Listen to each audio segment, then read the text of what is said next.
Are Maurya channel में आपका स्वागत। दोस्तों, इस समय चारों तरफ लोग पैनिक हो रहे हैं, घबरा रहे हैं डेंगू का नाम सुनकर। और सच भी है, डेंगू इतना फैला हो, चाहे आपका शहर हो, चाहे आपका प्रदेश हो, चाहे देश हो, चाहे 120 जो देश है उसमें भी डेंगू का बहुत ही बड़ा प्रकोप चल रहा है। लोग बहुत ही परेशान हैं। तो इसमें डरने की ज़रूरत नहीं है दोस्तों, बल्कि इसका सही इलाज जानने की ज़रूरत है और डेंगू के बारे में जानने की ज़रूरत है। तो डेंगू एक मादा एडिस मच्छर के काटने से होता है और ये मच्छर साफ पानी में पैदा होते हैं। ये और मच्छर से इनका थोड़ा सा रंग अलग होता है। इनकी पंख और पैर बड़े होते हैं और इनके शरीर धारीदार चीते की तरह होता है। ये डे बाइटर होते हैं, मीन्स ये दिन में ही काटते हैं, रात में नहीं काटते। लेकिन जो इनके काटने का सबसे संभावित टाइम होता है वो सुबह और शाम में। ये शाम सूर्योदय से पहले ही काटते हैं। कभी कभी ये अगर लाइट का उजाला है और शाम थोड़ी सी ढल रही है उसमें भी ये काट सकते हैं। दोस्तों, ये साफ पानी का मतलब ऐसा नहीं है कि रनिंग वाटर में ही होते हैं पैदा, बल्कि जैसे आपके घर में पानी किसी बाल्टी में इकट्ठा है, या आप अपने कुत्ते के लिए पानी रखें पीने के लिए, जानवर के लिए रखें जो हौद होता है, भैंस गैया इस तरह का रोज़ साफ़ नहीं हो रहा है, या तो फिर लोग पंचर बनवाते हैं और जो टायर होता है उसमें पानी रख लेते हैं, कूलर में पानी होता है, फ्रिज के पीछे एक बोल होता है उसके अंदर पानी होता है। तो ऐसे पानी से ये पनपते हैं और ब्रीडिंग करते हैं। तो कोशिश करना चाहिए कि ये बहुत ज़्यादा बढ़े नहीं, इनका फैलाव ना हो। दोस्तों, लक्षण जानते हैं कि इसमें मेन लक्षण क्या होता है।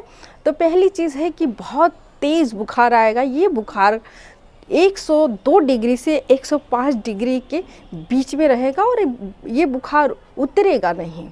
दूसरी चीज़ कि गले में भी तकलीफ़ हो सकती है, बहुत ज़्यादा बॉडी एक होता है, शरीर में जलन होती है, दर्द होता है और सर में बहुत ज़्यादा दर्द होता है। स्किन के ऊपरी भाग पर चकत्तेदार रेड रैशेस होते हैं, लाल एक धारी धारी जैसा बना रहेगा चकत्ता। तो ये सारी चीज़ें अगर हो रही हैं तो तुरंत आपको हॉस्पिटल जाना चाहिए, क्योंकि इसमें लेट नहीं करना चाहिए। वैसे कुछ जो डेंगू होते हैं वो बहुत ही सिंपल होते हैं। तो मैं बताती हूँ डेंगू कितने तरह के होते हैं।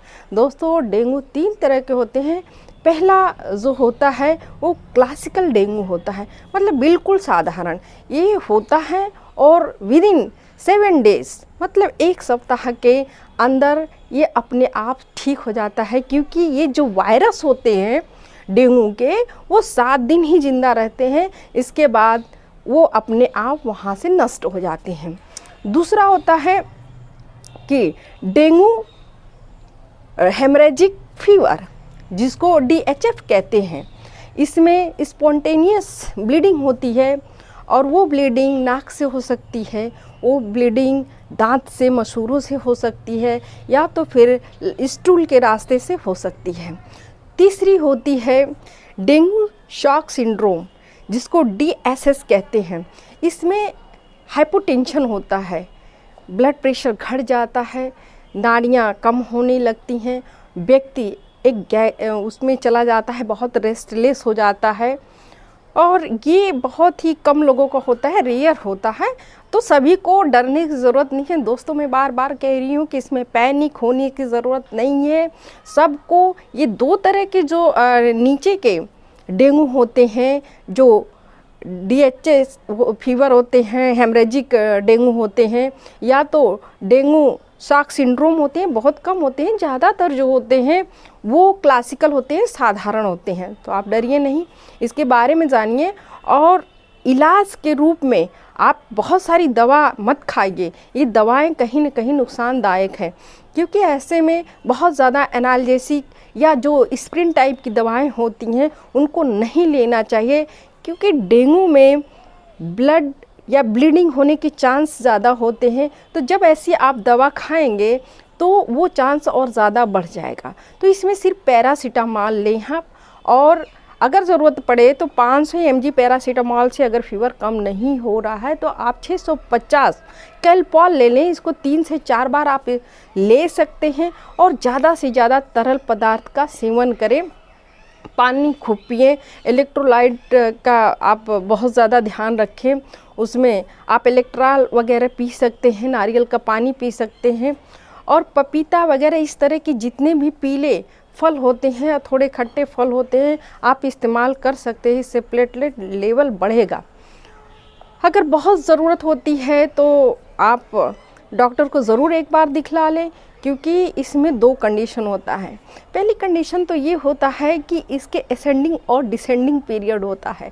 मीन्स अगर बुखार आया तो दूसरे दिन के बाद से, मीन्स तीसरा दिन अगर कहें तो सही होगा, कहीं ना कहीं थोड़ा थोड़ा प्लेटलेट डाउन होने लगता है, लेकिन सडन वो नहीं घटता, उसको घटने में 2 दिन लगता है। वेट करना चाहिए या डॉक्टर के परमिशन के अनुसार उसको अगर आप करा सकते हैं CBC कराते रहना चाहिए, प्लेटलेट की जानकारी लेते रहना चाहिए।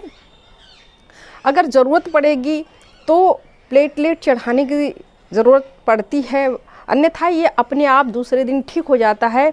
तो जो दूसरा पीरियड होता है कि असेंडिंग का, बढ़ने का, तो ये तीसरे दिन के बाद फिर अपने आप बढ़ते चला जाता है। दोस्तों एक बहुत बड़ा सवाल है कि आखिर प्लेटलेट कम क्यों होता है।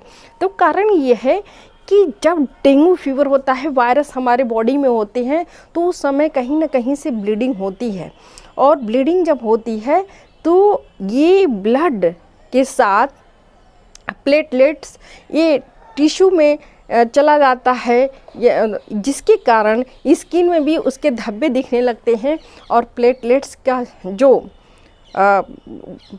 का जो स्तर है वो धीरे धीरे कम होता है।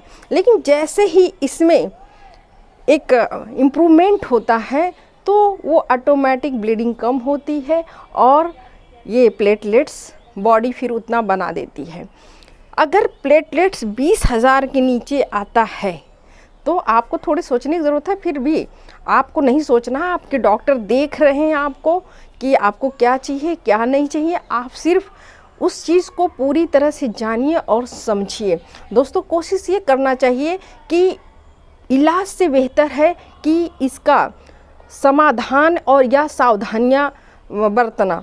तो पहली चीज़ है कि सावधानी के रूप में फुल आस्तीन के कपड़े और फुल पैर के लोअर और पैंट पहने, क्योंकि जो ये मादा एडिस मच्छर होता है ये बहुत ऊंचाई तक नहीं उड़ता, ये घुटने के नीचे ही उड़ सकती है, तो उसको बचाना बहुत ज़रूरी है। बहुत तरह के आप स्प्रे कर सकते हैं, जैसे हीट स्प्रे है, पिथरीन स्प्रे है और बहुत सारे ऑयल आते हैं, गुड नाइट वगैरह है, इसका इस्तेमाल कर सकते हैं। मच्छरदानी का इस्तेमाल करना बहुत ही ज़रूरी है। और जो कीटनाशक छिड़काव होता है एरिथ्राइडिन, उसका छिड़काव करा लेना चाहिए या खुद अपने घर में स्प्रे कर देना चाहिए। दोस्तों एक बहुत बड़ी बात बता रही हूँ कि अगर घर में किसी को डेंगू है, पॉजिटिव निकल गया है, तो उस व्यक्ति को अगर आप घर में रख रहे हैं, ज़रूरी नहीं है कि सबको आप हॉस्पिटल में भर्ती करें, क्योंकि नॉर्मल जब तक है बिल्कुल घर में रखें। उनको सबसे ज़्यादा आराम की ज़रूरत होती है और उनको मच्छरदानी में रखें, क्योंकि जो ये सामान्य मच्छर होते हैं अगर संक्रमित जो है, मीन्स जिसको डेंगू हुआ है उसको काट कर दूसरे व्यक्ति को काटेगा तो पूरे परिवार को कहीं ना कहीं डेंगू फैल जाएगा। अगर गांव में किसी को ऐसा है तो कोशिश करें कि वहाँ छिड़काव कराएं, अपने घर को स्प्रे करें और खुद बचे। 100 मीटर की दूरी को बिल्कुल साफ़ सुथरा रखें, इससे गांव भी बच जाएगा, परिवार भी बच जाएगा और आप सेफ हो जाएंगे। इसमें डरे नहीं, इसमें सजग रहें और इसको आप अच्छी तरह से अगर पूरा वीडियो आप देखे होंगे तो समझ गए होंगे। दोस्तों इसके पहले भी मैंने एक वीडियो बनाया था डेंगू फीवर, अगर उसमें भी देखेंगे तो काफ़ी चीज़ें आपको मिल जाएगी। ये टैबलेट्स या उपचार के नाम पे बहुत ज़्यादा कुछ नहीं करते, सिम्टोमेटिक इसका सिर्फ ट्रीटमेंट किया जाता है।